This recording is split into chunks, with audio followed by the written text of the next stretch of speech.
Good evening and welcome to Spooky South Coast. Tim Weisberg here, along with science advisor Matt Moniz. We are here to talk about the paranormal, as we are each and every Saturday night, and I just have to transition over here on Spooky TV at SpookySouthCoast.com. If you want to watch the show as you listen, if you are new to the program, if you've never heard us before, well, where have you been? We've been on the air for almost 14 years. Talking about the paranormal most Saturday nights. I like to say each and every Saturday night, but last week we took the week off because of the Mass ParaCon, which we'll talk about coming up during the course of the show tonight. We will also talk about the upcoming slate of things that are going on because we are in Paranormal Christmas. We are in the holiday season. If I could sing, I would sing, but I can't sing, so I won't sing. But I'd probably sing. The rest of us would appreciate that. I'd probably sing, "It's the holiday season," because it is. That wasn't bad. That wasn't terrible. No. But I only sang one line, so Correct. Let's keep it at that. I'm pretty good for that amount of time. But we are very excited because this is the time of year that we live for. Pretty much, to me, Halloween season starts right after Labor Day, but the time that the rest of the general public is ready to accept that it's Halloween season is October 1st. Yeah. So we're actually in Halloween season. I'm pretty geeked up for it. We actually, I had my first library lecture of the season. Excellent. That was this morning in Centerville at the Centerville Library out on Cape Cod. Very happy to report, by the way, that Tiki Port hasn't changed since the last time I've been there. If you haven't been to Tiki Port in the last 10 or 20 years, it's exactly the same way you remember it. Looks the same, smells the same, has all the same menu items, because they still have the exact same menus that you can't figure out what to order. But for those of you who don't know what the heck I'm talking about, years ago when Spooky South Coast started, we're talking 2006, back in those days, Derek Bartlett and the group Capers, they used to have, like once a month on Friday nights, they would bring in paranormal speakers. Right. To Cape Cod Community College. Yeah. And that's how we first met Jeff Belanger. That's how we first met John Zaffis, Rosemary Ellen Guiley. They brought in a lot of great speakers. I knew them before that. Right. Yeah. But that's when Spooky South Coast was introduced to them. And so we would always go out to these free lectures that Capers would do. And then afterwards, Derek would invite us to go to Tiki Port for Chinese food with everybody afterwards. And I had gone there as a kid because I used to live in Sandwich when I was younger. And 10, 15 minutes down the road. Yeah, that was our local Chinese place if you wanted Chinese food. And we would go on Christmas. Like, that was our family's tradition. We'd go have Christmas dinner at Tiki Port because we all loved it. And so, when I went back with Derek, it had probably been 20 years since I'd been there. And no, maybe not 20, at least 15 years since I'd been there. And I was like, wow, this is exactly as I remember. And then today I'm sitting there, I'm like, it's probably been 10 years since I've been there, and it's exactly like I remember. And of course, they also give you the little pineapple chunks at the end of your meal. Yeah, a lot of places don't do that. No, they don't. It's hard to find anybody that does anymore. Some folks were telling me the place in Carver does it too. But that's how you end a Chinese food meal, with the plate full of fortune cookies and the bowl full of pineapple chunks. And I was by myself having lunch, and they still brought me just the same amount of pineapple chunks they would have brought anybody else. So I was pretty excited about that. And you get the tea and the water. Oh, that to me is going out to eat at a Chinese restaurant. I don't care. I love sushi. I like the hibachi. I like all these other things that are associated with some of the more modern Chinese places. But I like to go to those Polynesian palaces where they have the cheesy decorations, and they're selling all the little souvenirs in the glass case. That's what feels like a Chinese restaurant to me. So I was very happy that nothing has changed there. So if you head on out to the Cape, I recommend it. All right, that covers the snack portion of the show tonight. Well, at least to start off. Yeah. But that's what was going on as I was doing my first lecture. I put up on the Facebook page, both on my Facebook and on the Facebook page for Spooky South Coast, you can find all the lectures where I'll be out and about talking about different paranormal topics. They're all free, so you can come out and check them out. If you've never heard me speak, what better way to hear it than free and not have to pay for it and have to ask for your money back afterward. So I know this week and on Thursday, I'll be at the Tewksbury Library. That's a haul. I know. And I'm speaking at 7 o'clock, so I'm thinking I probably need to leave Fairhaven at like noon because I'm going to hit traffic. And I want to make sure that I'm there with plenty of time to set up. But I'm going to be talking there about presidential paranormal, which is a new lecture that I developed over the winter last year because I thought, hey, people want to hear about ghostly stuff even when it's not October. And so I tried to find a topic that I thought people would be interested in having me come and present when it's not the paranormal season. And I said, well, February is President's Month and all the different president's holidays, and now all one holiday, but but that's when all the birthdays are celebrated. So I created the Presidential Paranormal Lecture, and people seem to like it. So it's being presented a couple of times here in the October run, and then I have a couple of other libraries that want it again in February and March. So hopefully people can come out. What's funny is that's the only lecture that I do that I need to keep notes in front of me. Because it's like the one thing that I don't want to get anything wrong is because it's actual, real, factual history that people will call me out on. If you make a mistake on the paranormal stuff, if you misspeak or something, people are usually like, yeah, whatever, he just had his story wrong. But you start messing up presidential history, people are like presidential trivia buffs. Yes. And they will call. It'd be like if I was doing Civil War ghosts. It's like I kind of stay away from that topic because there's so many Civil War buffs that would just call me out on anything that I misspoke about. So, so come out on Thursday. We're going to talk about some other things that we have coming up. This Friday, we're going to have our annual event in Wareham. And this year, I've kind of been slagging a little bit on booking the events. Mm-hmm. And people have been asking, what's been going on. I'm just so busy with everything that I have to do in my day job and filling in on Midnight in the Desert and all this stuff. And I knew that Dave had a schedule this year. Dave Schrader, the host of Midnight in the Desert, now that the Holzer Files has debuted, and now that he did the Haunted Salem Live that happened the other night, we can talk about that if people want to call in and discuss. But with all the stuff that he had going on, I knew I'd be doing a lot of fill-ins. And I knew that I was also going to be out going to all these libraries. So basically what that turns into is a day where I'm working, leaving work, going to a library, speaking at the library, flying home, hosting Midnight in the Desert, going to bed at 3:30, 4 o'clock in the morning, waking up at 7, going back to work.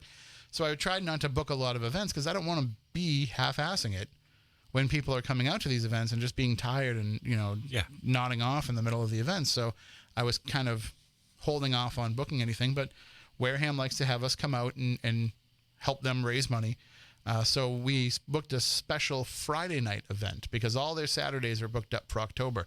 So we have a special Friday night event happening this Friday where you can investigate the Fearing Tavern and 3 other historic haunted buildings, the Old Methodist Meeting House, the one-room schoolhouse, the Union Chapel. These are all buildings where, with the exception of the Union Chapel, which we'll always investigate anyway because why not? It's right there in the same parking lot. Yeah. And they're going to have it open, and it's cool to get in there and check it out. But I think that's the only building that I haven't had a paranormal experience in. I don't know if you have in the chapel.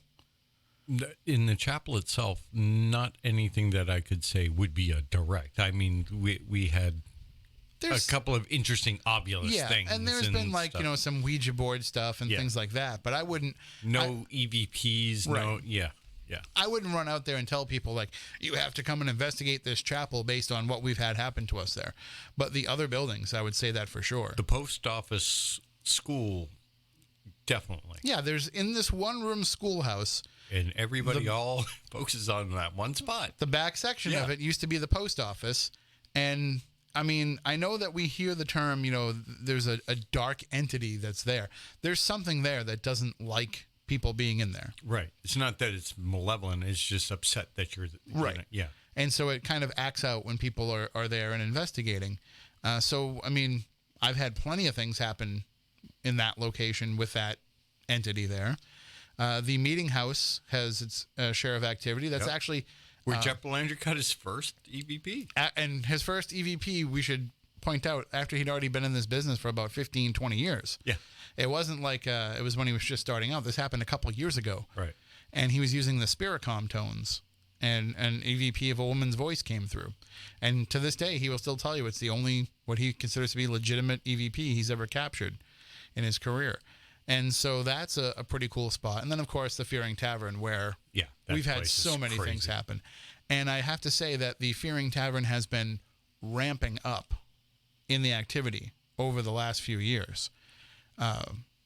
The last time, I don't know if it was the last time or the time before. I think it was the last time we were there. You know, we've been having this increase in shadow people activity. This increase in figures that we see walking through the attic area. Now, the attic area has kind of always been, as much as there's all kinds of stuff that happens in the Fearing Tavern, the attic has been especially weird for us. I mean, that's where we caught on the number of in the old days when we were using a ghost box. That's where the ghost box was calling Jeff Belanger by his first and last name, and it would call him, and he would come up and say, "What do you want?" And it wouldn't say anything, and then he would leave, and it would call him. And but we've had tons of stuff like that happen up there. But these shadow figures have been kind of a relatively new phenomenon in the last few years. And last year, what was fun, and if you remember, way back in, 2007 or 8, whenever we investigated the tavern for the first time. 2008. And we had Mike Markowitz with us. Yeah, all his EVPs. And it was funny because he set up his... It's also when Andy got his little Tinkerbell video. Yeah. But when Mike came to talk to us, we at the time, Matt and I were working at the diner, and we said to Mike, "Why don't you come on a Sunday afternoon when the diner's closed, and we'll sit and we'll listen to whatever it is that you find." And he told us that he had like 100 and something Class A EVPs from one night of investigating. And we're like, no. Most he's ever gotten in one, We're like, no. You're supposed to get like one Class A EVP in your career. He's like, no, I've got like 100 and something. And he played each and every one of them for us, and we were blown away by pretty much every one of them. But if you remember, one of them was the sound of an iron gate slamming shut. Yeah. With a voice afterwards that said, "Christ did penance." Yeah. And we couldn't figure out what would cause an iron gate sound in the tavern because there's nothing in there that would indicate that. Not now. Not now. Yeah. And we had known the people who had lived in, I knew one of the people that had lived in it when it was a private residence. For years, yeah. And he's like, "I don't remember there ever being any kind of an iron gate." You know, our immediate thought process is, was there an iron gate in the basement? Was there like a storage area? The gate that they have put in to the tavern area, it's not heavy enough to make this sound. It's just a metal. It's also made of wood. Is it wood? But it's either way, it's like it's not what we heard. Yeah. And so we had really nothing to go with. And then at one point, one of the docents said, you know, they would jail people here. I'm like, oh, well, maybe that has something to do with it. And the last time we were there, our friend Cameron was with us, and Cameron happened to be looking at one of the staircases in the attic. There's these like ladder type staircases that go up to where they would have had, you know, we in modern times we would look at it and be like, oh, a skylight, but it wasn't a skylight. Right. It's what they would open up to let some of the air out of the attic back in the old days. And so on the side of one of those, he found tick marks that looked like somebody was counting down something. And then we found these holes that looked like there might have been some sort of a peg that went in there. And he's like, was this like a jail at some point? And then all of a sudden it dawned on us, this would have been where they would have kept people then, because you could pen somebody up in that area pretty easily. Yeah. And so we think that might have been that area, which that could explain some of these shadow figures that we see walking back and forth. It could just be people who were locked up and just pacing back and forth. It's also, from what I understand of the history, where they garrisoned those Hessians. Mm-hmm. For those that don't know, back in the Revolutionary War days, the Crown hired basically soldiers. They were called Hessians, which were German soldiers. Yeah, German mercenaries. And that correlates with what we know from history, because they got lynched during the Revolution. That's one of the battles that happened here, that happened there in Wareham. And what was interesting was Mike Markowitz is in a collection of EVPs, and, you know, are you a soldier? And the response, when Mark asked him, where do you stay? And you got the response, the attic. Mm-hmm. And it had the full straight out accent. Yep. I mean, some of that stuff was incredible, and a lot of it is in his book.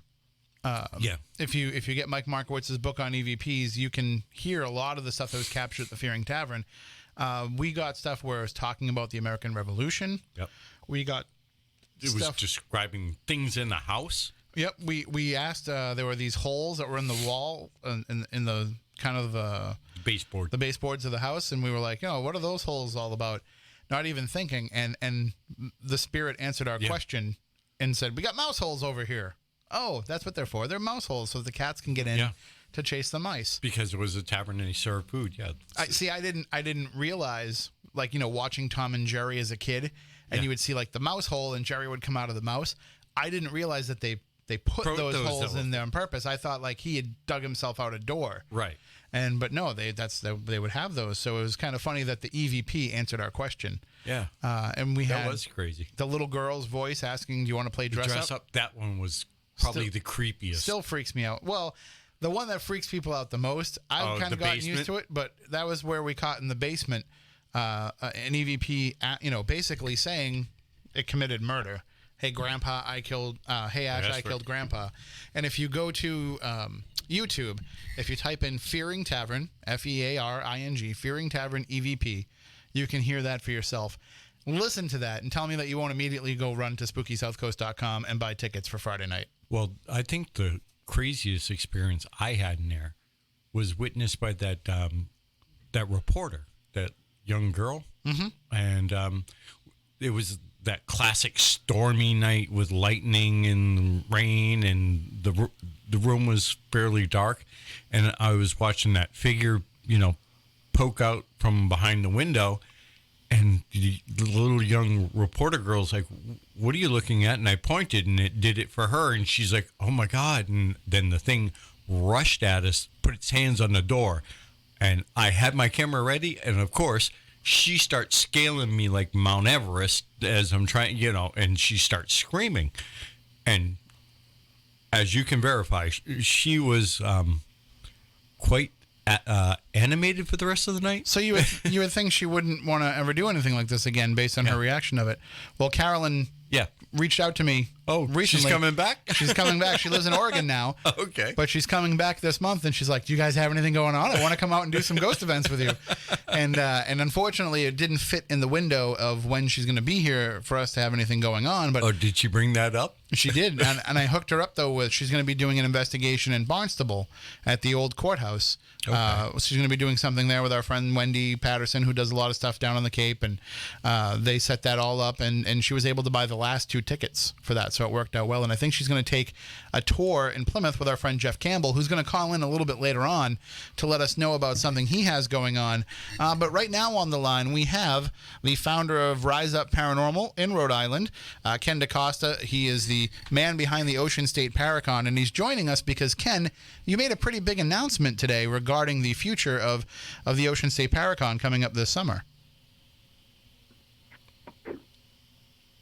Hi, Ken, are you with us? Yeah, you're kind of cutting in and out. Oh, sorry about that. It's okay. Hopefully I'll stay with you here. Thanks for having me. And thank you for calling in. I was telling Moniz before the show, you make this big announcement that really kind of shows the level that Ocean State ParaCon has reached. And there was some strange blowback to that. But what is the big announcement regarding this year's Ocean State ParaCon? Yeah, we were taking on a little water here, but it's all good. What we've decided to do after 6 years at the Assembly Theater in Harrisville, which has been a really positive thing, and we appreciate our time there. We've just come to that point where we need to take a little bit of the burden of an outdoor festival off ourselves. So we talked to the people at the Plain Ridge Racing Casino a couple of weeks back. We met with their coordinator, and just kind of on a lark, we said, for grins, let's talk about the possibility of them hosting something like this here without making a commitment. And they showed us the facilities, and we were just blown away by the capacity, the space that they have, the amenities they have, the quality of the location. And a couple of us had discussed it, and we said, you know what, this all makes sense to us. Let's commit to this. So we have done that, and in 2020, next year, the Ocean State ParaCon will be held at the Plain Ridge Racing Casino on July 18th. Now, this is big news because it immediately takes away one of the biggest question marks. It always happens every year with the Ocean State ParaCon, that being weather. if we get a downpour, if we get a thunderstorm, it won't affect the convention at all. Yeah, I mean, just to peel back the curtain here, I know anybody who's put on an event, we all know that the amount of work behind the scenes, the things that people don't see is pretty intense. And I can tell you that running an outdoor event, there are a lot of things that go into it. I mean, just physically, getting tents, tables, setting up, permits, tax regulations, food trucks, and so forth and so on. And 3 weeks out, I'm already paying attention to the National Weather Service every half hour and keeping our fingers crossed. And, we've been blessed, other than a couple of sprinkles that we've had at the event. You always run the risk of a washout. And, what do you do in that event? You can't get everybody that comes up here from Florida or Maryland to speak to just, hey, you mind coming back next week, Right. So it's pretty work intensive, and the committee that we've had together for about 8 years now, everyone had decided last year that last year was going to be the last one. And they've earned the right to say, hey, listen, we just want to step away. We're a little tired right now. There's so many other things going on in our life, and this takes up an inordinate amount of time. So they've earned that right, and we respectfully said, okay, that's fine. Well, but maybe if we can get something a little less intensive, we can continue this and try to continue the work we do in the community to help people, advocacy groups with dollars and things like that. So, I mean, we looked at it that way. I mean, ultimately, the purpose of this event is to help people who need our help, whether we have it, in Massachusetts, Rhode Island, beyond the sun, whatever it is. We just want to have something that makes sense so we can perpetuate this thing, keep it going, and do some good in the community. And this is going to be a lot less work intensive for us. So, there was no falling out with the rest of the people. We remain and always will be the closest of friends. But hey, listen, everybody earns the right to say, I've had enough. Everything's got a shelf life. So this is done in the spirit of trying to continue this event on and continue to build on what we've had in the past. And I saw, you make the announcement, and this should be a celebration of what, the Ocean State ParaCon has risen to be, and all the thousands of dollars. I think I read $40,000 that you've raised for charities over the years. This is a chance to take that to another level, and instead you're getting blowback from people. First of all, the biggest complaint that I saw was that, well, you're in Massachusetts. How is it the Ocean State ParaCon anymore? Yeah. You could spit from Plain Ridge Park over to the Rhode Island border. You're not that far from the border. No, I mean, and the way I equate it to, tomorrow the New England Patriots are in Washington, and they're not going to change their name because, they left the region. They're still going to be the Patriots. They're still going to represent the region and everything like that. So it's just a matter of, we're registered with the Secretary of State and, the feds for our EIN number, all of that stuff. On paper as the Ocean State ParaCon. So, it's not like we're moving the paw socks, to Worcester or something like that. Ultimately, I mean, the response has been overwhelmingly positive, but, the way I look at it is that a lot of these people have supported it over the years. So, we'll let them have their say for a night and, express their, regrets that, we're moving it out of here or something like that. But ultimately, when you make a decision like this, you make a decision what is in the best interest of this event. Believe me, we've looked into other venues in Rhode Island, and as I tried to explain to a couple of people, it doesn't matter. They charge you like it's, you're having the royal wedding there, or, right. There's limited parking. This is not the kind of event that we have at a VFW somewhere. I mean, there are certain criteria we have to meet to be able to pull this off. Last year, we did almost 1,000 people. So you have to bear that in mind. But, more money for the rental means more money for the vendors, more money for the general public, and we still want to keep this affordable, and ultimately possibly less dollars for the designated charity. So you got to weigh all of that out. Right. And I saw that one of the problems that people seem to have was that, it was great having it at the Assembly Theater because you're dealing with being in Harrisville and being in the same town as the Conjuring house, the same town that Andrea Perron lived in that house when everything from the Conjuring happened. But I would argue, as much as she is kind of the star of the show when it comes to the Ocean State ParaCon every year, it's about more than just one person. And so by moving it out of Harrisville, it doesn't really take away any of the focus on Andrea and her story, but it also kind of makes it so that other people might feel like, they all of a sudden they can bring into this things that they might not have brought into it before. So somebody that's going to speak maybe can say, "Hey, let's talk about the Bridgewater Triangle because now we're in it when we're having this convention here." Yeah, I mean, the ironic part is having it in Harrisville to begin with is very similar to the situation in Plainville. We kind of fell into it.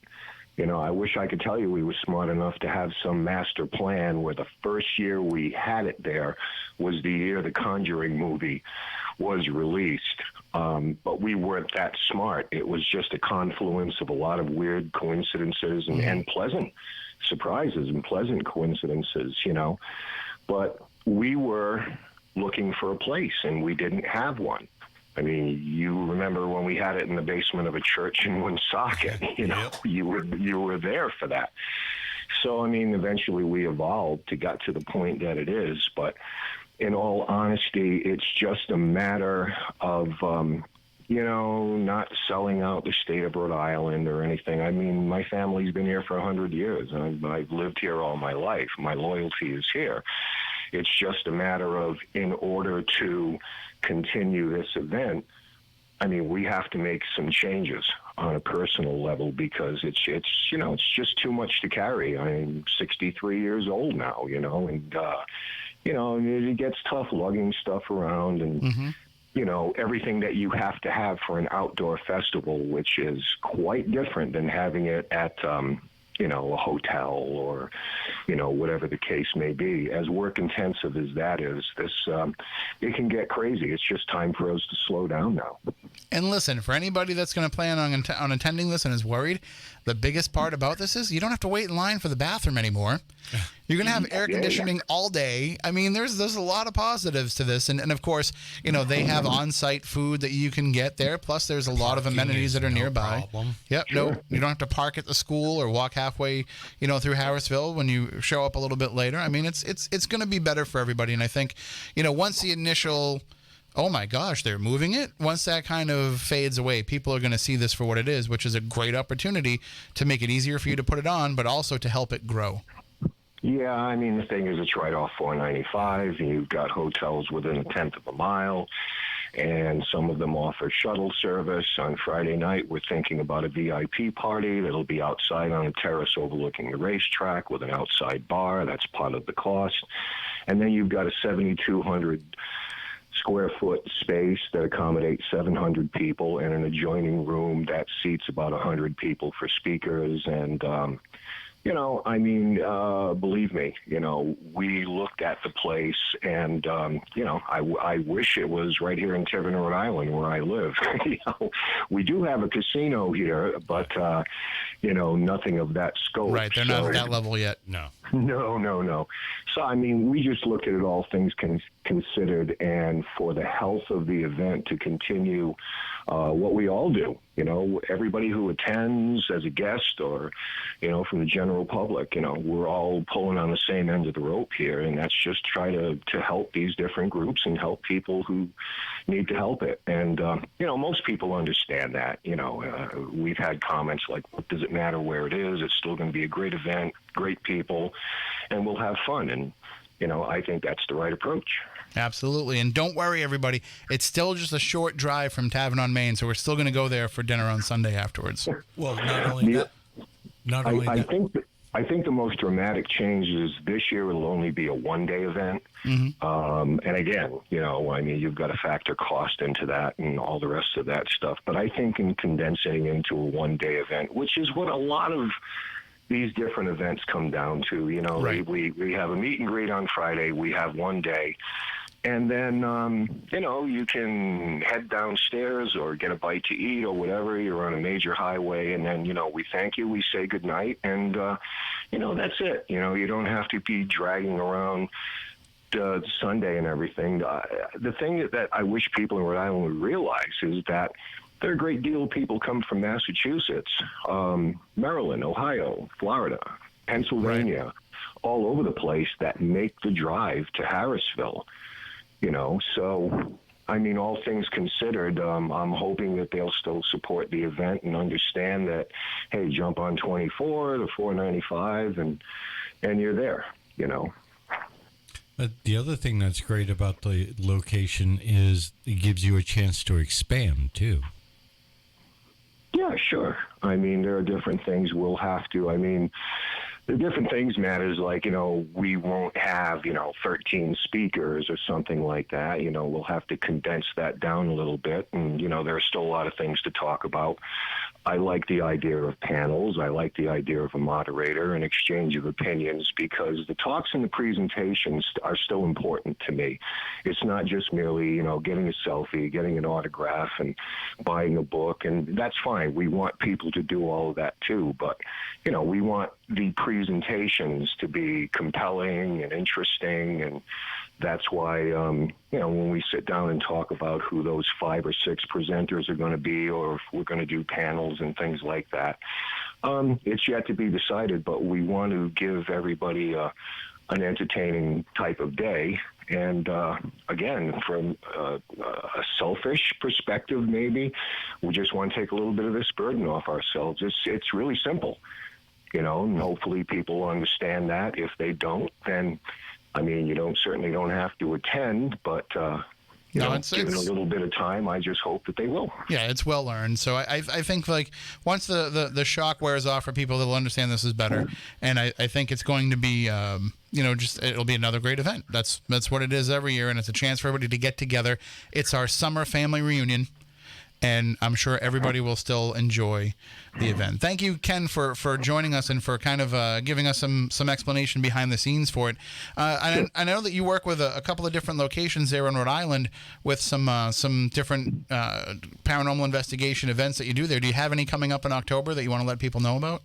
Yeah, sure. On the 19th, we're going to be back at Smith's Castle in Wickford, Rhode Island, and then the following Saturday, the 26th, we're going to close out the year kind of with our usual Halloween special at the Payne House in Coventry. So unfortunately, those events are sold out, which is, great. So they've been well attended. So, we're looking forward to, closing the veil a little bit as we get close to Halloween. But it's been another great year at both those places, and we've thoroughly enjoyed it. All right. Well, thank you so much for joining us, sir. We will talk to you again real soon.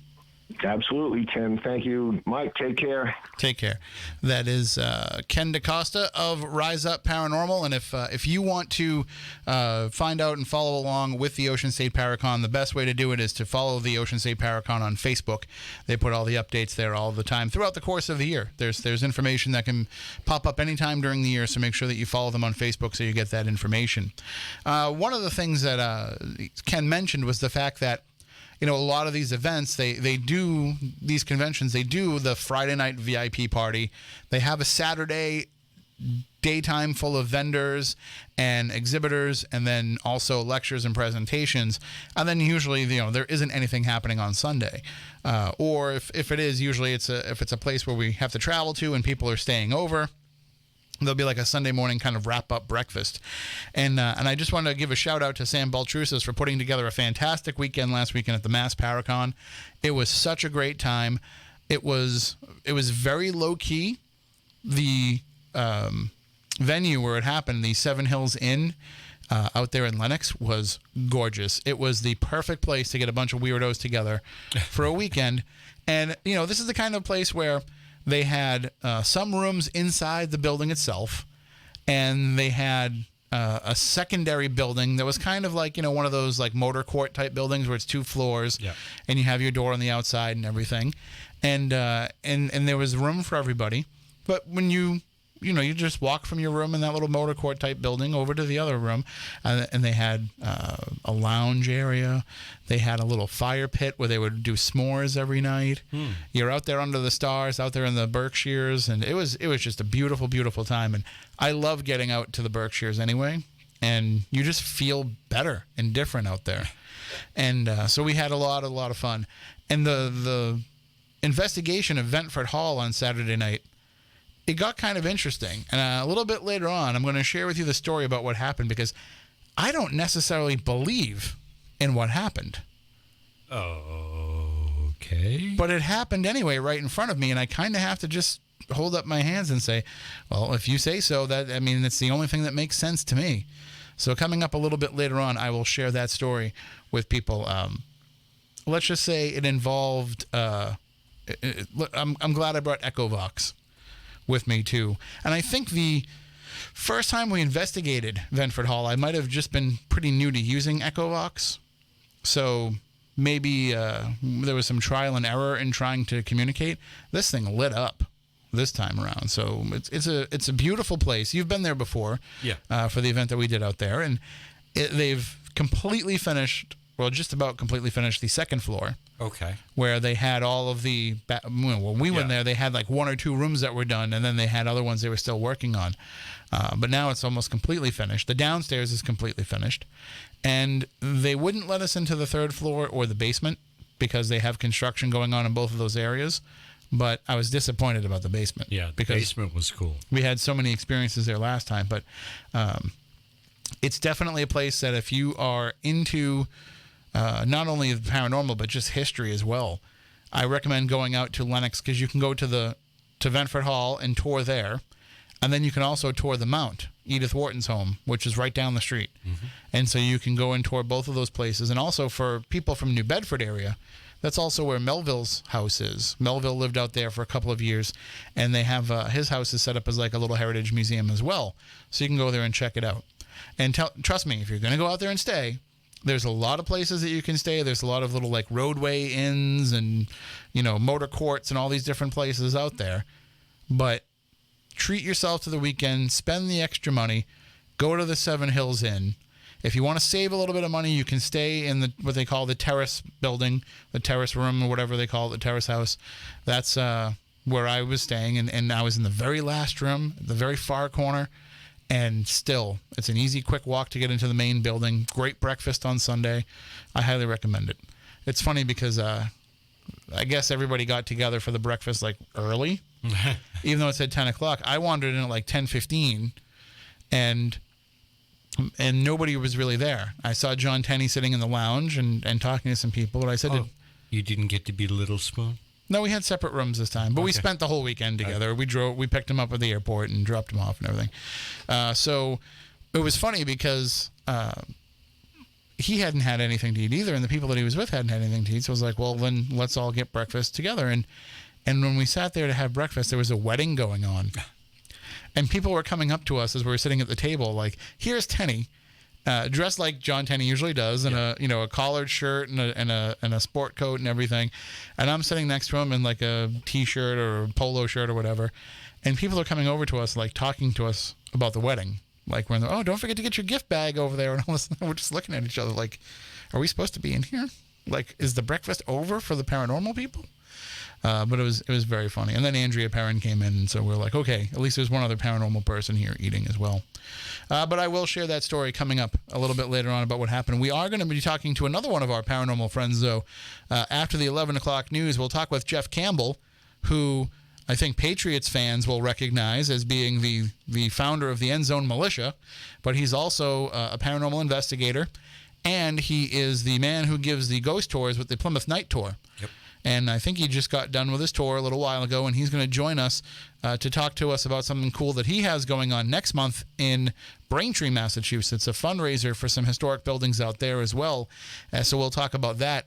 And we had mentioned the Fearing Tavern event coming up in October, coming up this week on October 11th, on Friday. On October 19th, which is a Saturday night, there won't be a show that night. I'm running an event out in, well, we're calling it Spooky in Salem, but it actually is in North Andover. But back in the days of the Salem witch trials, it would have been Salem. North Andover, Danvers, that was all part of Beverly. Salem. So this is actually in the heart of where the witch trials happened, and it's the Parson Barnard house. It was built for Reverend Thomas Barnard, who originally was believed to have been one of the accusers in the witch trials because he was a student of Cotton Mather. And so the legend was always that he had been one of the accusers, and they thought that that's why his house might have been haunted. But in actuality, the Historical Society there has come back and said, no, we find evidence that he was actually trying to help to exonerate the people who were accused. And so we started switching up the way that we investigated the house last year with an event that we called the Exoneration, where we went to, it was literally on the 300th anniversary of Reverend Barnard's death. And we went there with the sole purpose of helping him to clear his name, and the energy has completely changed as a result of it. What kind of felt confrontational before now feels very warm and welcoming, still active, but it just has a different feel to it. But there's still that bastard that lives in the attic, Simeon Putnam, the former headmaster of a boys' school that was there. His spirit is allegedly the one that haunts the attic, and he makes life hell for us when we're there. Makes the room feel different, makes it look different with extreme darkness. It's a very, very weird place. So I highly recommend, if you have never experienced anything like that, coming on out to that event as well. And the tickets for both the Fearing Tavern event and the Spooky in Salem event, they're both for sale at SpookySouthCoast.com. And we're actually running them cheaper than we ever have before, because these events were kind of announced last minute, and because we want to make sure that we can raise some money for these organizations in time. We discounted the tickets so that hopefully more people will be able to afford them and be able to come out and go. So you can get those at SpookySouthCoast.com. We're going to take a quick call here. They've been patient enough to wait on hold as we've been yammering on. Good evening. You're on Spooky South Coast. Good evening, Tim. Hello. Sorry about the wait there. That's all right. I didn't expect you to have a guest on, but that's okay. I'll make this short. Monday is going to be my collection day. Remember, I spoke to you off air? Yep. This is Mark 76. I had the 76 for Barry Richard and all my classmates from the class of 76. So Monday is the day. Monday is collection day, and I will try to get to the station Monday or Tuesday. And I definitely want to make that event for Friday that you were talking about. Will I be able to get tickets at the station? You can get them. I'll tell you what. If you want to come out to that event, you can get them at the door. Generally, I try to do everything online, but I know that you're not really, an online guy. So we will sell them to you at the door on the night of the event. And actually, really, anybody else that wants to buy tickets, I'll be able to take care of that the night of the event. Oh, that's great, because that sounded very interesting. That thing you got for Friday night. That sounds very good. But and I may have a lot to do Monday, but I want to get out there and maybe get to the station, have a mini celebration, but I want to have a big one on Saturday with Ken. Yeah, you're gonna have him play? Are you gonna have his band? Well, I can't do that. I mean on his show. Oh, okay. On his show, I'm going to try to have like a whole day event at the station. Oh, well, I'll have to pop by for that. Next week, I have a lecture on Saturday here in New Bedford. So not one that's open to the public, or else I would let everybody know about it. It's a private event. In fact, I want to get in touch with Taylor, too, because I told him that this was an exclusive. I know he's with Howie Carr, and I know he doesn't work Saturday, but I'm going to try to work something out with him. No, I'm sure he'd be happy to make it work. Yeah, I spoke with him at the Madeira Feast, and we had a very nice conversation. I met his wife and everything, and I hope to see him again. I think Taylor's a great guy. Oh, yeah, he's the best. I talk to him every day. Even though he's not here anymore, we still message and text and everything every day. So he's not far from the hearts of the WBSM listeners, that's for sure. Oh, and I'll tell you, he's a good entertainer, too. Oh, yeah, he's the best. TaylorSingSinatra.com if anybody wants to book Taylor to come out and do one of his Sinatra shows. Well, thank you. Okay, Tim, have a good one, and I'll be in touch. Like I said, hopefully I'm going to get down. I want to get down and have a nice big cup of coffee with Barry and shoot the breeze for a while. All right, well, you know where to find me. I'm right across. My office is right across from the studio. Okay, have a good one, Tim. You too. Take care. We'll be talking. And there you go, for anybody that's been asking for an update on Mark and everything that's going on with him. So Monday is the day. I'll be here. I'll be here Monday. I'll be here Tuesday. Whatever day he comes, I'll be here. Save any cake or anything if there's a big party. I will certainly save you some. We had some cake the other day. It was Michael Rock's birthday, and I've never seen an office cake go so fast as it did that day. Generally, like, cakes sit out there, and people will come to my office and say, "Hey, did you have cake? There's more cake if you want more cake." And I have to be like, "Well, what are you telling me for?" Because I'm the fat guy, and I would always kind of, scoff because, of course, there's leftover cake. There's always leftover cake. But this cake, for some reason, it was first of all, the biggest one I've ever seen come into the office, but it was gone in almost record time. Speaking of time, we're out of it. We'll be back coming up in just a bit with more spooky South Coast coming your way. New Bedford's News Talk Station 1420 WBSM New Bedford, streaming worldwide on the WBSM app and on WBSM.com.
As humans, we ask ourselves all kinds of questions. But what if we were forced to ask ourselves a question every day that affected the outcome of the most basic things, the most important things in our lives? The question is, what is your sexual orientation or gender identity? And the answer is the difference between keeping your job or getting fired. The answer is the difference between staying in your home or getting evicted. The answer is the difference between receiving medical treatment or not. Because in 31 states, it's legal to discriminate against people based on their answer to this question. LGBT Americans have the right to say I do, but they don't have the same basic rights as everyone else. Get the facts at beyondido.org. Brought to you by the Gill Foundation and the Ad Council. This is United States Attorney Andrew Lelling. People receiving medical treatment for opioid use disorder are protected by federal disability laws. If you have been turned away from receiving medical care or housing in a recovery home or from other services because you are in treatment for opioid dependence, please contact the U.S. Attorney's Office at 617-275-8756. Visit justice.gov/USAO-MA/resist the risk. WBSM.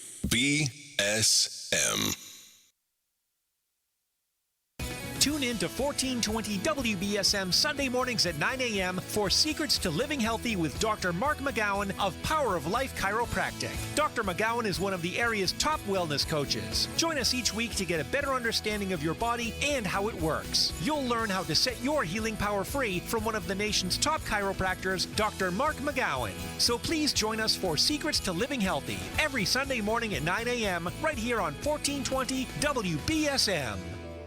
As a parent, your life is your child. With Luke, he's the whole world, you know?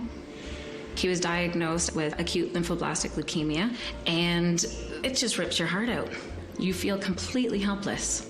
But when you come to St. Jude, that is a whole nother level of care. You have cutting-edge scientific research here, doctors at the top of their game, and there's nothing but love in everything that they do. I asked my wife, I was like, what is this going to cost us? And then we did a little bit of research, and then we realized that no family ever receives a bill. St. Jude covers the cost of everything so that we could focus on our family. St. Jude gave our family the chance to be together. They saved our son's life, and we did not pay a cent. And that wouldn't have been possible without St. Jude. Finding cures, saving children. Learn more at stjude.org. We were on vacation when my 4-year-old son woke up with a very high fever. We were scared and we had to find an emergency room immediately. In an unfamiliar city in the middle of the night, we had no idea where to go. 1 in 5 children will visit an emergency room this year. But did you know that some ERs are more prepared for pediatric emergencies than others? But there is help. The new Find ER Now app will quickly locate the closest ER and show which are more likely to be prepared for your child. It was a terrifying night for us, but because we already had the Find ER Now app, my son got the care he needed. Now, no matter where I am, I always feel prepared. Whether at home or traveling, the Find ER Now app will have your family prepared in an emergency. To learn more or to download the app, text Find ER Now, that's FINDERNOW to 51555, or go to rbabyfoundation.org. That's the letter R, babyfoundation.org. The thought of my sons growing up without me inspired me to quit smoking. I talked to my doctors, and then I threw away all my cigarettes, ashtrays, and lighters. I started exercising instead of smoking. Getting support from friends online kept me on track. Staying away from alcohol when I was first quitting was key. Instead of smoking after I ate, I'd get up and take a walk. I missed having a cigarette in my hand, so I'd hold a pen or a straw, anything. Until I knew I wouldn't give in to temptation, I spent more time with my friends who didn't smoke. I went to places that were smoke-free. I didn't stay quit the very first time I tried. I kept on trying, and I learned something each time. Do whatever it takes. No matter how many times it takes. I quit. I quit. I quit. We did it, so can you. You can quit. For free help, call 1-800-QUIT-NOW. A message from the U.S. Department of Health and Human Services and CDC. 1 in 3 adults has prediabetes. 1 in 3. That means it could be you, your football buddy, your football buddy, or you, your best man, your worst man, you, your dog walker, your cat jogger. While 1 in 3 adults has prediabetes, with early diagnosis, prediabetes can be reversed. Take the risk test at doihaveprediabetes.org. That's doihaveprediabetes.org. Wait, did they just say 1 in 3 adults has prediabetes? That's 33.33333% of adults. That means it could be me, my boss, or my boss's boss, or me, my favorite sister, or my other sister. That's 7 members of my 21-person romantic book club. Wait, the 1 in 3 could be me, my karaoke partner Carol, or my karaoke enemy Jeff. I'm going to take the risk test at doihaveprediabetes.org. Brought to you by the Ad Council and its Prediabetes Awareness Partners. New Bedford's most trusted newsroom, 1420 WBSM.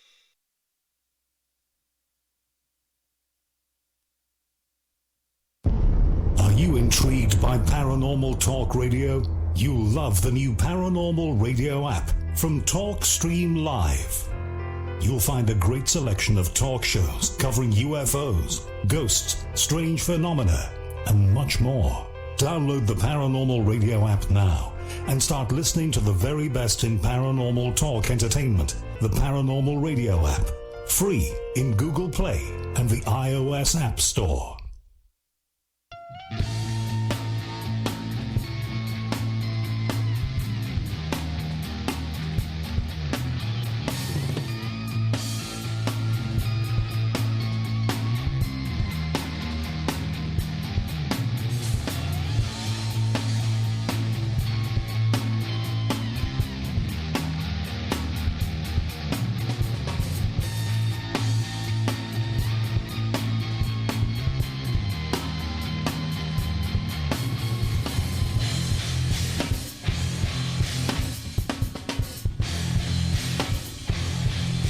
Welcome back. Hour number 2 of Spooky South Coast. Tim Weisberg here, along with science advisor Matt Moniz, and we are here talking about different paranormal topics. Really, it's just kind of setting the table for October. This is a month when there's a lot of stuff going on. You know, we mentioned the Fearing Tavern event we have coming up on Friday, and the Parson Barnard House event happening on October 19th. Tickets to those are both at SpookySouthCoast.com if you want to join us for those. I had mentioned all my library lectures that are coming up, which you can find all on Facebook, on the Spooky South Coast Facebook page. I have a list of all the ones that are coming up. Going to be in Tewksbury on Thursday. Where else am I heading in this whirlwind tour? I'll be in Hyannis. I'll be in Falmouth. I don't want to leave any out. I should probably have pulled it up and looked at it. But I'm also going to be twice in November 2nd and November 9th, back-to-back Saturday afternoons. I'm going to be at the 2 different libraries in Cranston, Rhode Island. So I'll be at the Oak Lawn branch, I believe it's called, on the 2nd. And I'll be at the Central branch on the 9th, talking about 2 different topics. So if you live in the area, you know, there's going to be one of them's on haunted objects, the other one's on presidential paranormal. So it'll be 2 different presentations, so you can come out on both Saturdays. But I'm pretty excited because it's my first time ever being in Rhode Island doing lectures. I've been trying to get into some Rhode Island libraries for a number of years now, and they usually say, well, we already have somebody, or we don't have a budget, or whatever.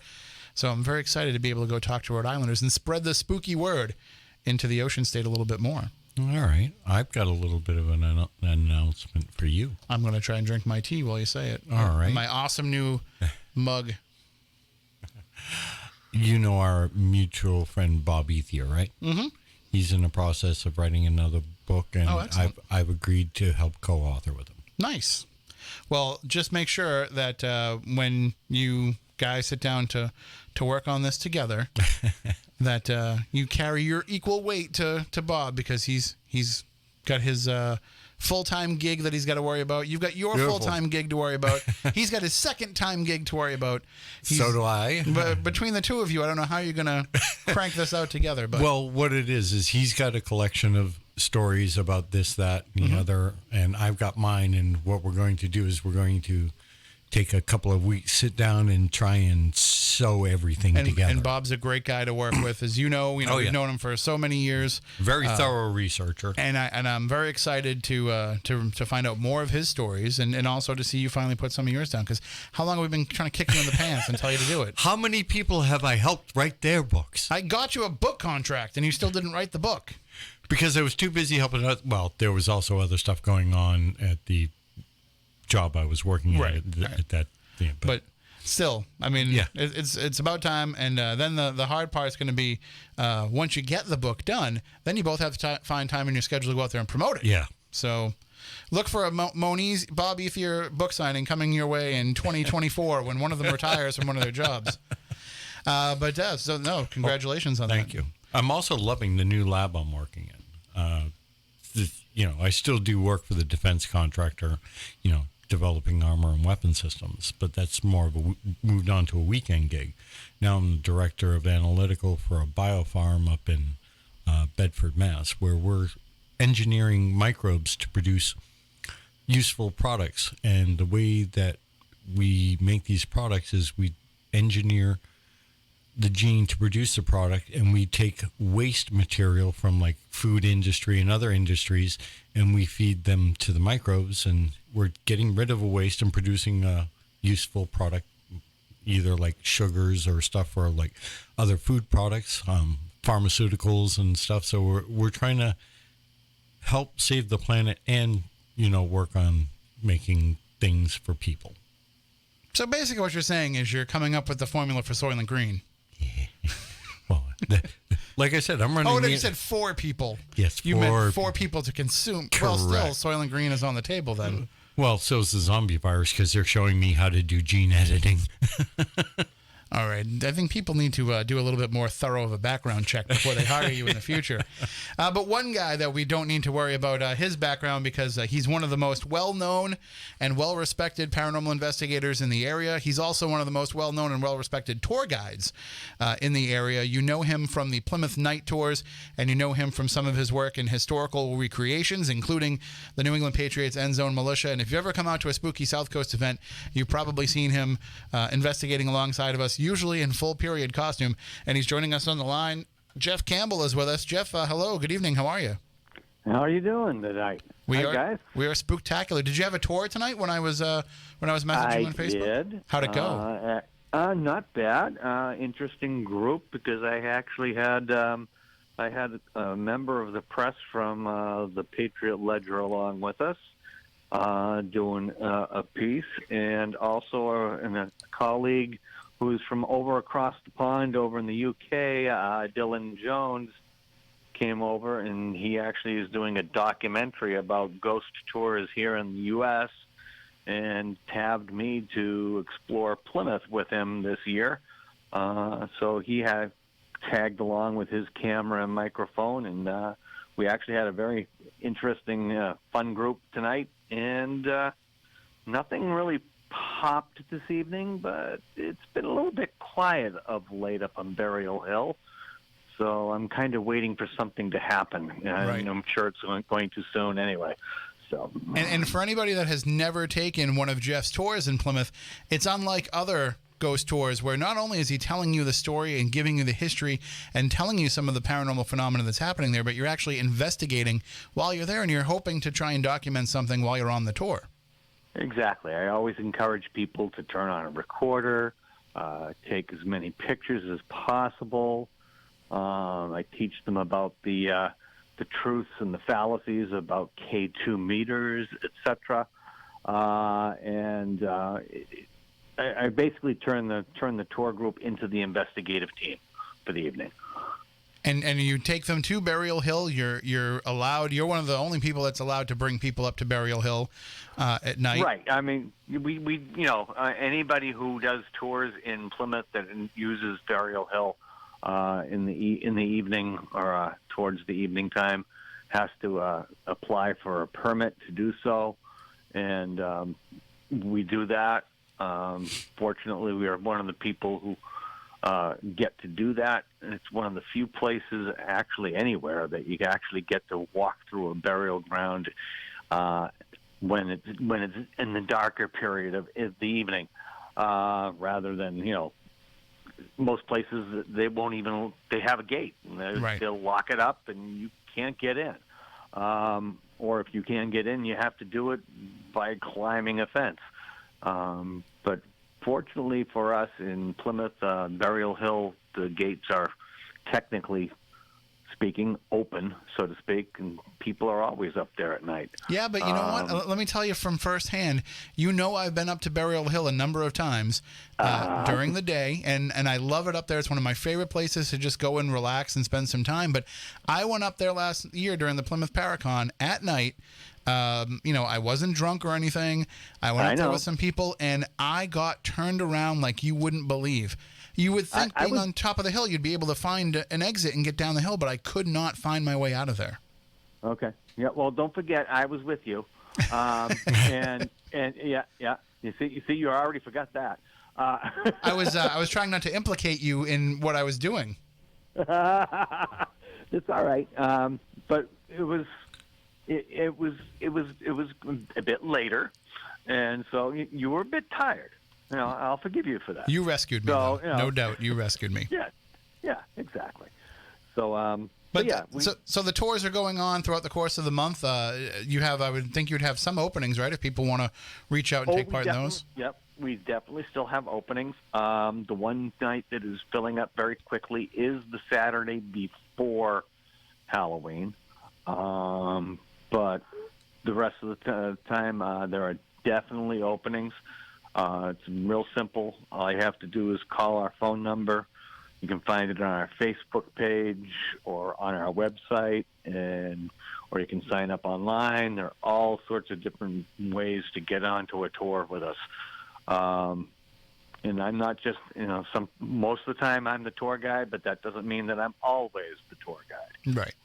We do have a couple of other people who also fill in for me around the edges, and when we get the larger groups, we'll split them up, go send out a couple of different groups. The one thing that I don't do in Plymouth, and some people kind of get disappointed with it, I don't give people lanterns. I don't give people fire. Right. It's not that I don't trust people with fire, but I don't trust people with fire. Right.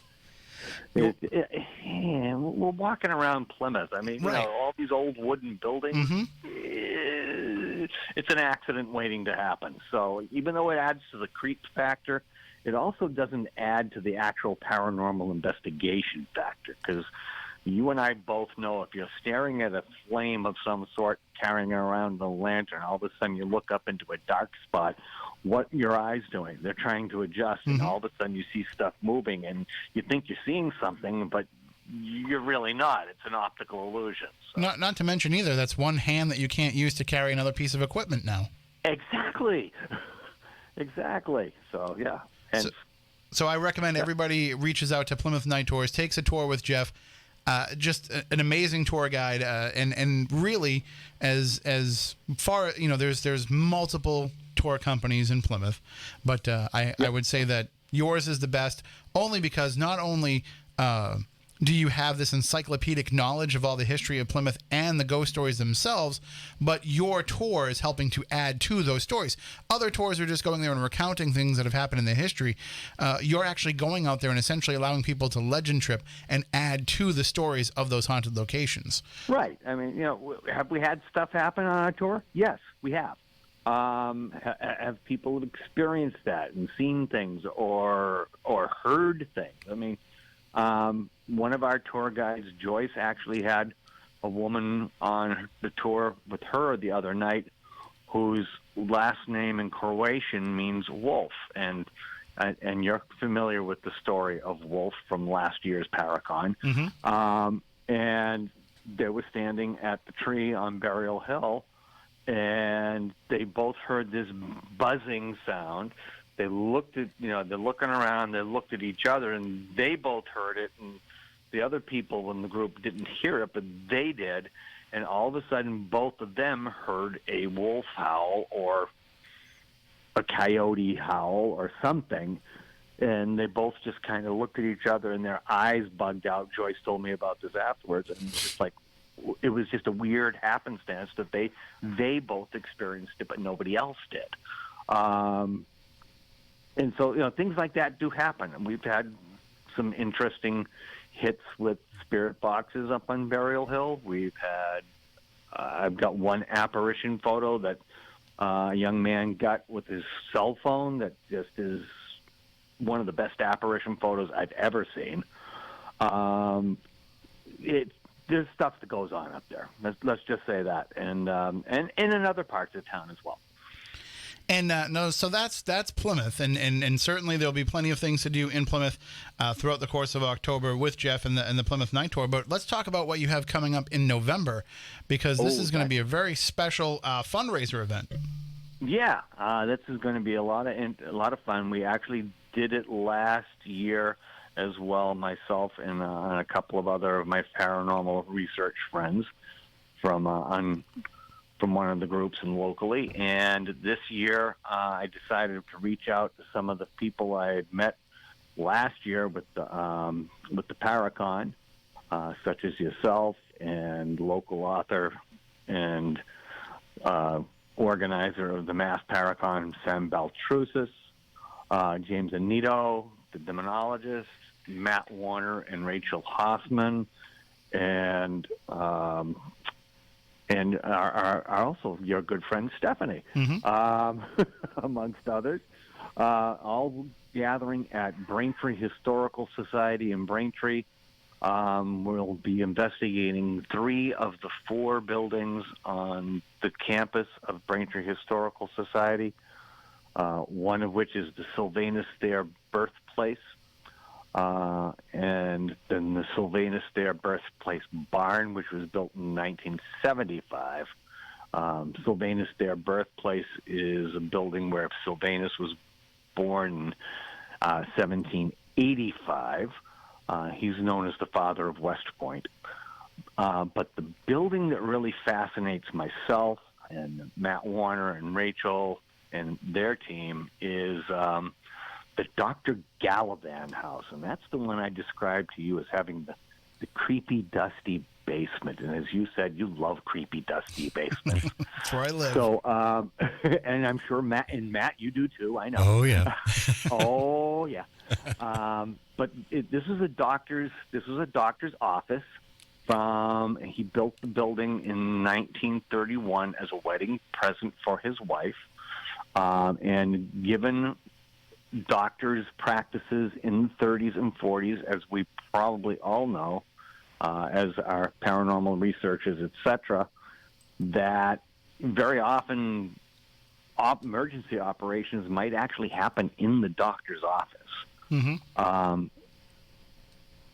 The building is in pretty decent shape. It needs some major restoration, but it's got paint peeling and things are kind of falling apart here and there. But the really interesting part is there's still some of the medical equipment in the building as well, which adds to the factor a little bit. And I'm just interested if it's anything there might be hiding in a corner somewhere that hasn't really arisen yet. And we'll see. See if we can't discover something. So this is happening on Saturday, November 16th. It is happening right there on the campus of the Braintree Historical Society. You've got things kicking off at 3 o'clock with everybody getting together for presentations. That'll go until 5, then a dinner break, then 6:30 to 11, the actual investigations. Tickets for this are only $50 a person? Yeah. Yep. Yeah. We wanted to price it at a point where mom and, maybe mom and dad want to have a date night because they're fascinated with ghost hunting. They've never actually had a chance to do it. So, $100 is a decent price point for a date night for a couple. And, but then you still got another few bucks left over for babysitting chores for somebody, So, it's easy to get your tickets. It's actually right on the Braintree Historical Society webpage. The link goes directly to them. The funds go directly to them to help with their programs and restoration and upkeep of their buildings. I mean, when you're talking about Sylvanus Thayer birthplace, the building originally was built like in the 1720s.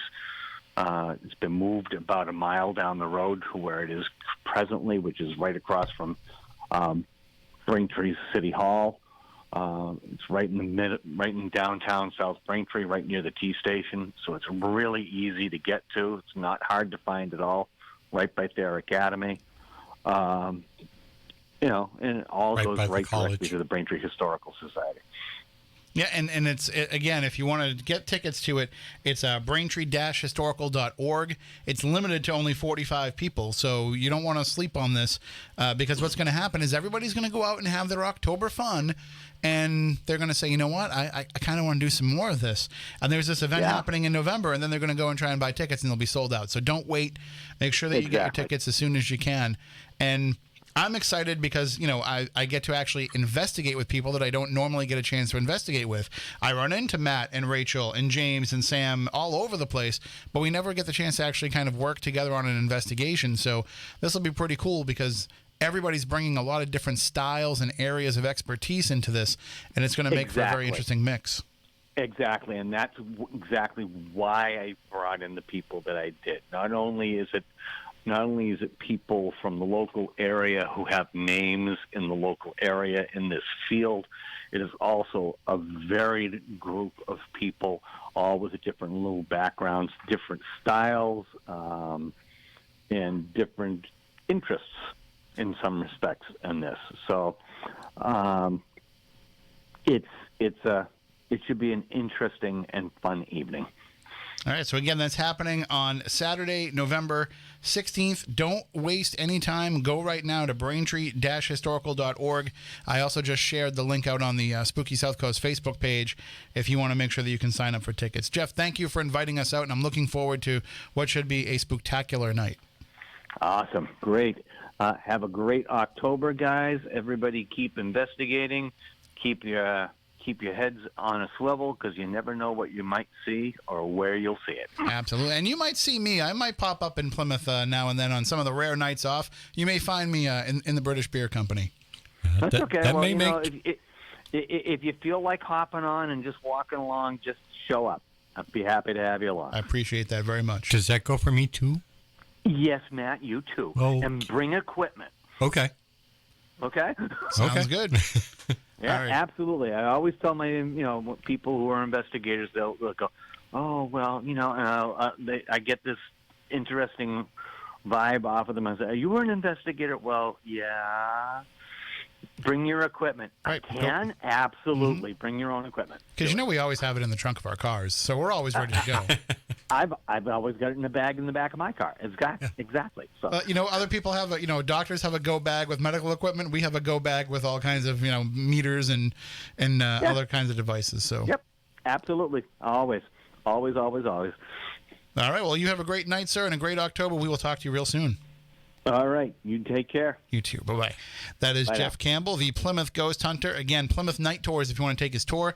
And then, of course, if you want to sign up for this event, braintree-historical.org. I love the fact that we live in an area where it seems like almost everyone involved in the paranormal community cares about the history, cares about getting it right, cares about making sure that it's as factually correct as possible, but also cares about making sure that it is not just something that we're using to help us, tell the story. It's not just about us utilizing history to make a buck. Yeah. It's about us keeping that history alive and using the paranormal to help keep people interested in that history. And the fact, listen, it's not an accident that we've met all the great people that we've met over the years. Agreed. I mean, it's a bigger plan that we're just trying to play a small part of. And I know that we do this sometimes from time to time when we sit back and we genuflect about Spooky South Coast and our almost 14 years in the radio and all the cool things that we've been able to do. But we've done a lot of cool things. Well, I think the thing I'm most proud of is the introductions that we've made to other people. I mean, yeah, granted, we've done our thing and, our little song and dance. But I've enjoyed watching the relationships that we put together, where people have put together groups and made lifelong, friendships with. I was talking with somebody today who came out to my lecture, who is friends with Matt and Rachel and works with them a lot in their investigations, and was talking about what great people they are. And I just said, offhand, I was like, Spooky South Coast was actually Rachel's first ever interview. Yep. And then I was like, wait a minute. Like, that's kind of significant that, like, we were able to kind of help them get out there in the spotlight. And, like, now she's doing all the great things that her and Matt are doing together. And and Tina was just on Ghost Bait as one of the co-hosts of Ghost Bait. I mean, sitting in here, in 2007 or whenever it was, over in the corner, kind of nervous to be on the radio. Yep. And now hosting a paranormal television show. And look at some of the great friends that we have that are involved in some of these things now. I mean, I was telling the story the other day to somebody. I remember, Jason and Grant coming to your house for barbecues, and now they're each on their second television series. Ghost Nation premiering this week, and Ghost Hunters having premiered last month. So it's kind of interesting to have seen how much this New England family of the paranormal has really kind of spread out there, and we've changed the game in a way where we not only work well together, but we're kind of setting that standard for other people to follow as well, with this emphasis on making sure that you pay respect to the history and that you pay respect to one another doing the work. Correct. Something that other parts of the country, we've talked to investigators, we've had them on the show, and they tell us it doesn't work that way everywhere else. So maybe, as much as we have to deal with a lot of the New England Puritan ideas that still exist around here, maybe some of that work ethic is also kind of spread through the paranormal. One thing I notice is you may not, at least in this area, you may not necessarily agree with somebody else or the way that they approach it, but at least you give them the respect to be able to express it and do it their way. I mean, I may not personally like to do something this way, but I'm not going to stop somebody else from doing it. It just won't be the way that you do it, but that's okay, because now you can both come together on something and offer two different perspectives that help you get closer to finding out the answer. As a scientist, I never rule out a tool to gather data. Absolutely. I may, question its origin, but it's still data. And one of the things, we had mentioned that Dave Schrader's new show, The Holzer Files, premiered on Thursday. And I can tell you, that at least one of the cases, a couple of them actually, are local cases. The Holzer Files that are being reopened and reinvestigated are local here. So that goes to show that Hans Holzer was here, doing this work. Oh yeah. In the 50s and the 60s. So we are just kind of making sure that we continue to follow along in those same footsteps. And what's cool about one of the episodes as he was filming it is he messaged me one day, and I was supposed to fill in for him that night because he was out filming. And I forget what it was that he messaged me about, but he's like, and he's just going back and forth talking about stuff, and he's like, yeah, right now I'm in some town called Fairhaven. I'm like, wait, what? He's like, yeah, Fairhaven, Massachusetts. I'm like, where in Fairhaven, Massachusetts? And he's like, oh, the Hampton Inn. I was like, you are across the street from my radio station. Like, he came here to film, and he was literally across the street from me. And it's just what so was weird. He filming in Fairhaven? I don't know. Or was it something New Bedford related? I don't know. I don't know anything about it. I just know that he was here for an episode, and he was on the Cape for an episode. And I don't know anything about the cases. Well, technically, even here is still part of the Cape if you go historically. But yeah. I just didn't have anything to do with any of that information. I didn't want to know anything inside because I was afraid I would say something to somebody and leak it.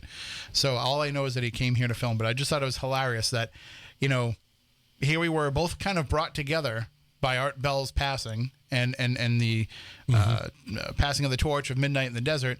And then for some reason, forces brought it together where we were literally across the street from each other. And Dave lives in Minnesota. Yeah. And you've been out there and I've gone out there for events as well. Yeah. And so it's just, it's very strange, but I learned to stop even questioning it and just saying, yep, That's how it's supposed to be. No surprise. We do have open phone lines, 508-996-0500. There is a call that's been patiently waiting. We'll take that. And then after that, I'll tell you about what happened last weekend at Benford Hall, because it's a pretty interesting story. Good evening. You're next on Spooky South Coast. How are you? I know that phone. How you doing? How you doing, buddy? Hey, Lamone, what's going on? I'm living.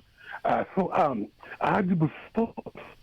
did you last night, and it was like, I'm not going to cry or anything, and I'll walk it off. Hey, man, how you been? Wait, you're cutting out big time on us, Lamone. No, I just said, hey, Matt, how you been? Said hello to Matt.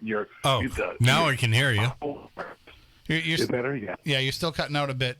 You missed me last night though, only because I couldn't stay on for the after show. I had to get up early in the morning. I wasn't ducking you or anything. If I would have known that, then I would have probably called earlier. Tried to call in just before you closed up. I was like, I'll wait till afterwards. And then the other night you dropped off, and I figured you were going to watch the rest of the Joker. So. Oh yeah, I did. I had people. We had like 250 people, and each. Like I said, we did fill two of them twice for the two separate movies. So that was 5 people that I had for mind you, the majority of people I had. Man, this connection's bad, Lamone. This is very bad. I said a good deal of those people. They were there because I invited them. And I just wanted to let you know. It seemed like you gave a rave review of the movie, that you really enjoyed it. Yes, I think personally, it's probably the second best, if not maybe the third best, second Warner Bros. Superhero movie ever. Now that's a lot to say, one of those movies. So I'm thinking like maybe Dark Knight, right. That one, or maybe the Batman with Michael Keaton. Those two, the only other ones I think of might be better. But this one was like dark, deep, and it was intriguing. He didn't let it go. It's like he said, "Here, hold hold hand, because you know what's going to happen."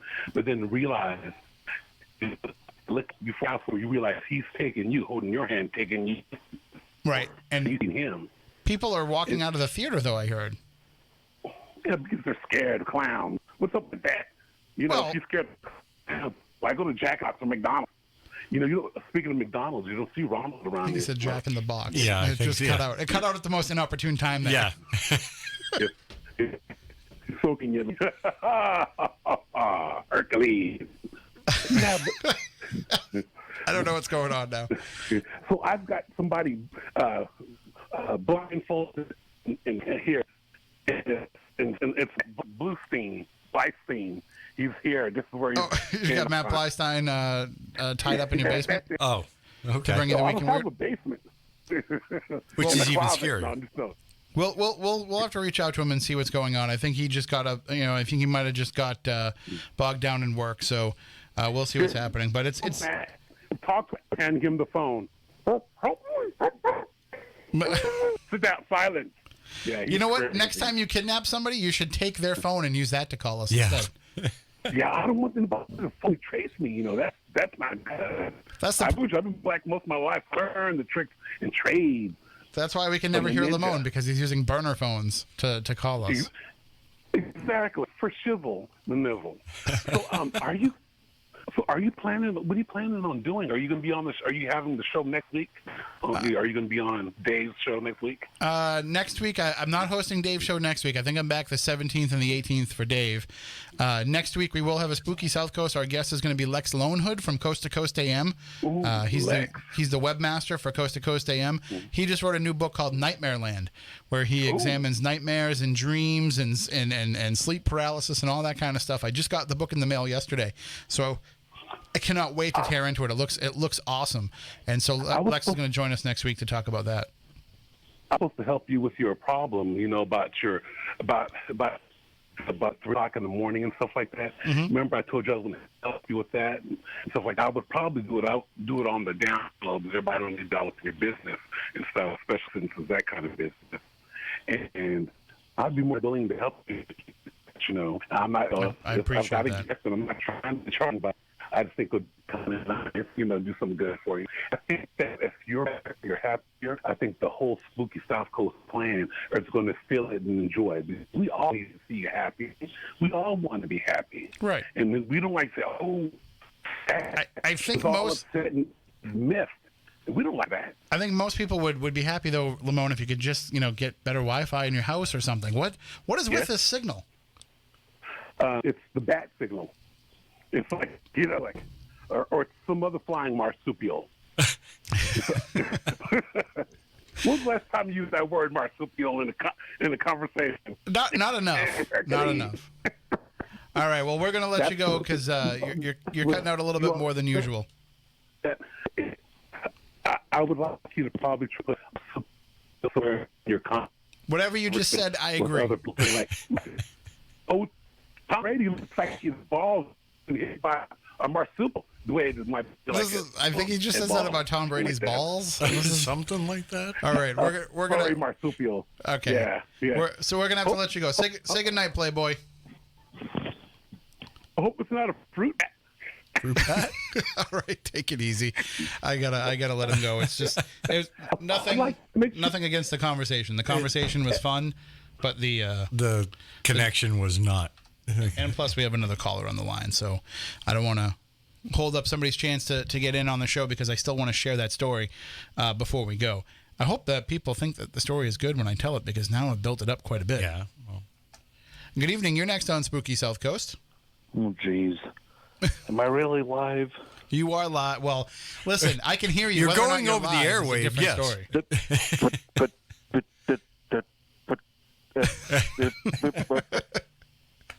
This is Gene Simmons from KISS.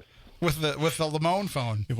Yeah, you want the best, you got the best. The best. Well, that's a Paul Stanley line, isn't it? Well, it's still part of KISS. This is Paul Stanley from KISS. God. Hello. Well, KISS is the best band because everybody loves KISS. There's a perfect interview from Japan where a Japanese fan asked Paul Stanley why KISS is the best band in the world. And he's like, because we're KISS. And it's just hilarious. I don't want to get into Greg Gass, but that's another story. There's a comedian, I can't remember his name, but he does like these amazing impressions, and he does both Paul Stanley and Gene Simmons. And they had him on a Boston classic rock station where he was calling in as these guys, and like nobody could tell the difference.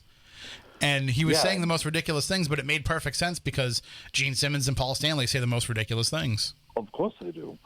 And there's even one where I think he actually had like Lars Ulrich from Metallica convinced that he was was Gene Simmons.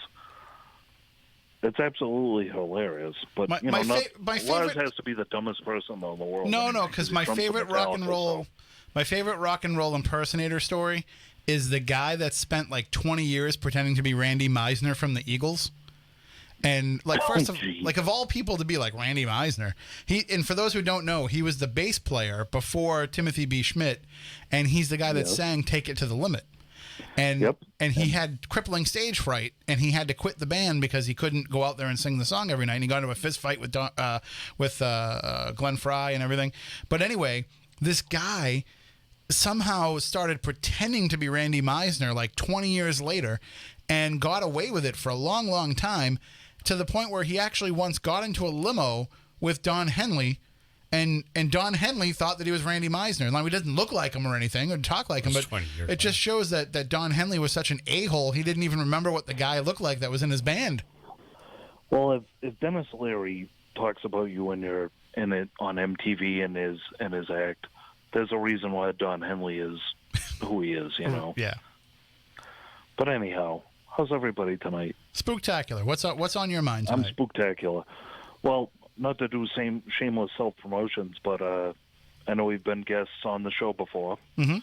So, the band, Branch Davidian, we've got a concept album in the works.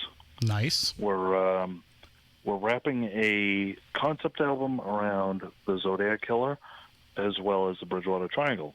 Wow. Interesting. So they're going to be a couple different subjects. We're going to be working with a few different local and major promoters, and I think it will be quite interesting. I like it. Going to play locally, I assume? Of course, we're looking at the vault. Hopefully, with a little help from Roger. Sure, yeah, he'll Purchase Street Records, but Uncle Roger. Uncle Roger, yes. You can't forget closer than kin, but I grew up with Roger. We've got a couple other prospects out there, but that's going to be the best thing for right now. Well, But speaking of the vault, certainly love to come on the air and talk about it. Absolutely. Speaking of the vault, the Fun 107 Monster Mash Party, which has been held for like the last 30 years at Whites of Westport, we're moving it to the vault this year so that we can have the party in downtown New Bedford. So it's happening Friday, October 25th. I'll be there. And we'll have DJ Gazelle spinning music, but everybody's invited to come down and take part in the Monster Mash.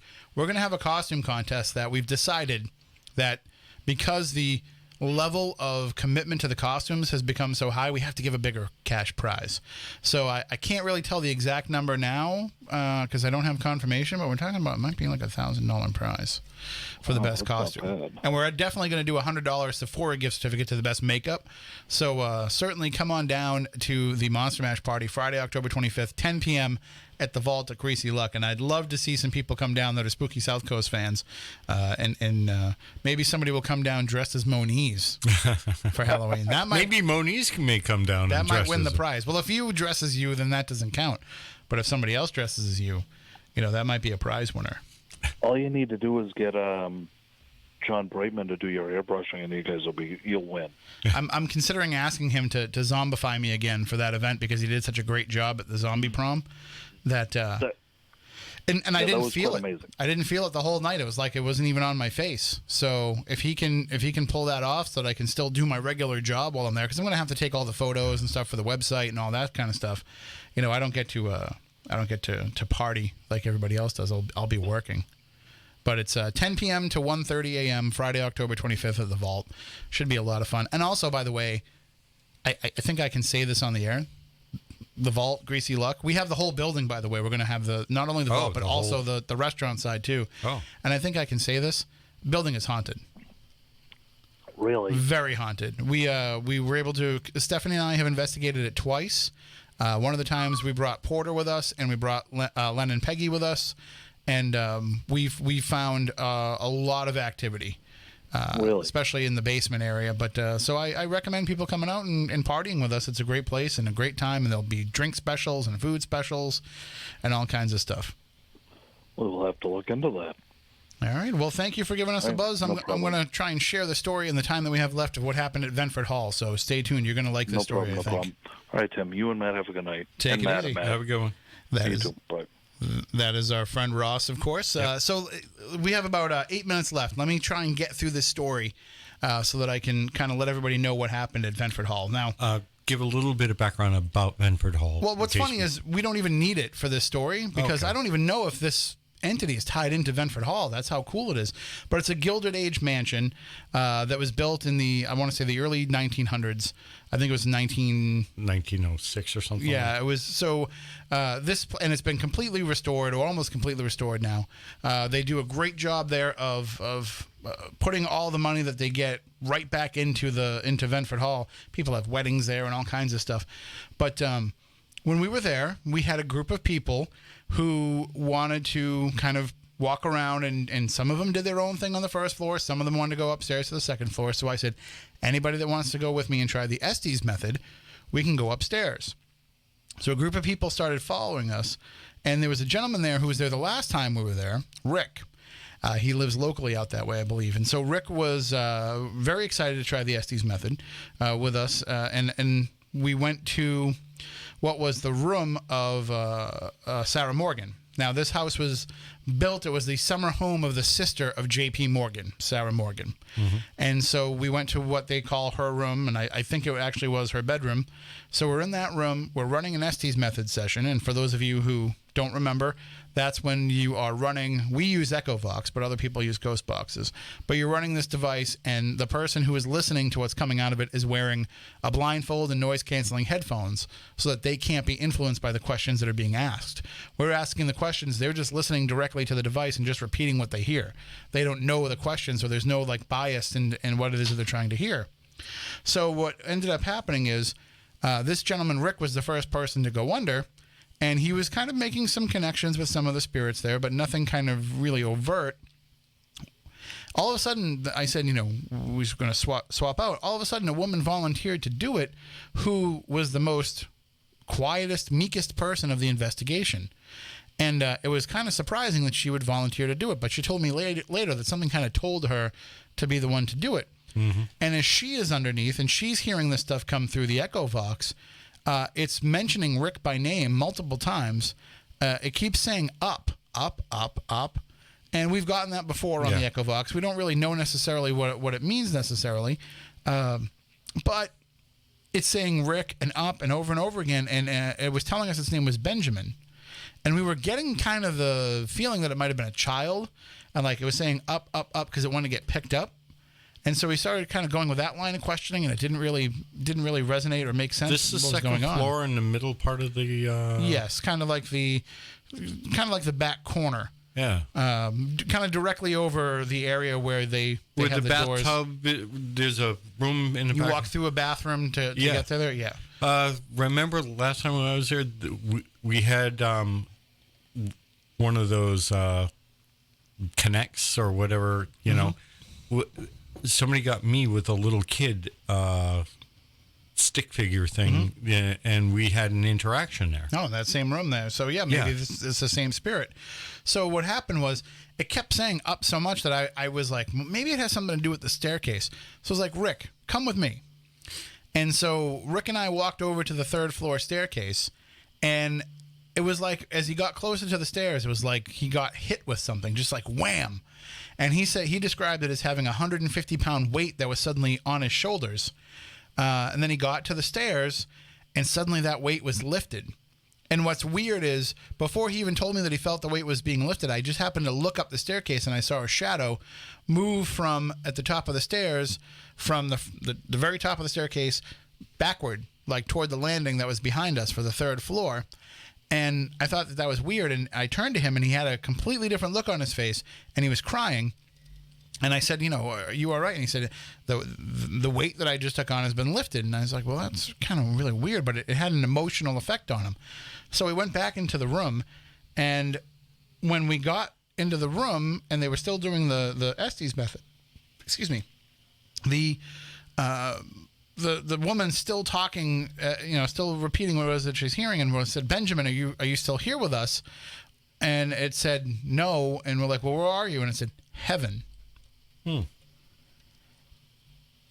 And so we think, I don't really believe that we can move spirits on, but and that came up before I brought Rick over to the staircase.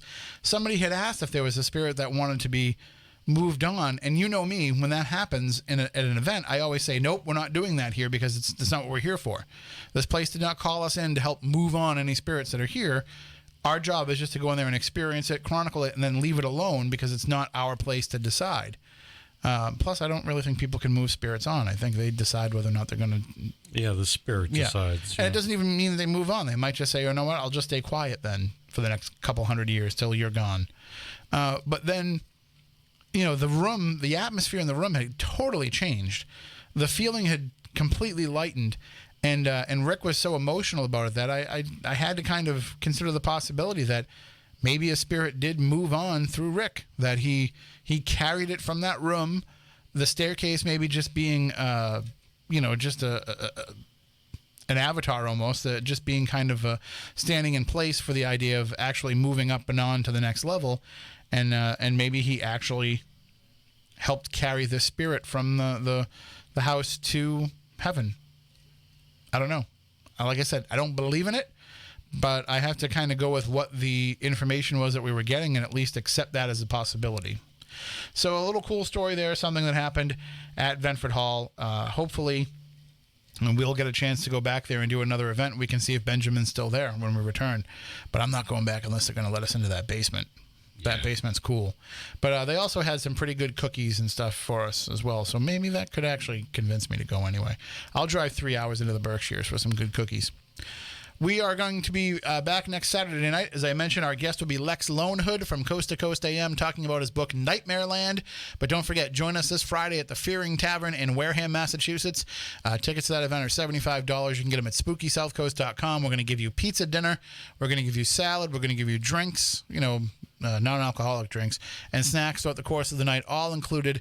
And you will also get the chance to investigate the Fearing Tavern and 3 other historical buildings to raise money for the Wareham Historical Society. Check out SpookySouthCoast.com if you want to find out more about that or some of the other great stuff that we have going on through the month of October. That'll do it for this week. Until next week, when we come back to talk with Lex. Until then, for Matt, for Stephanie, I'm Tim. We want you all to stay spooktacular. New Bedford's News Talk Station 1420 WBSM New Bedford, streaming worldwide on the WBSM app and on WBSM.com.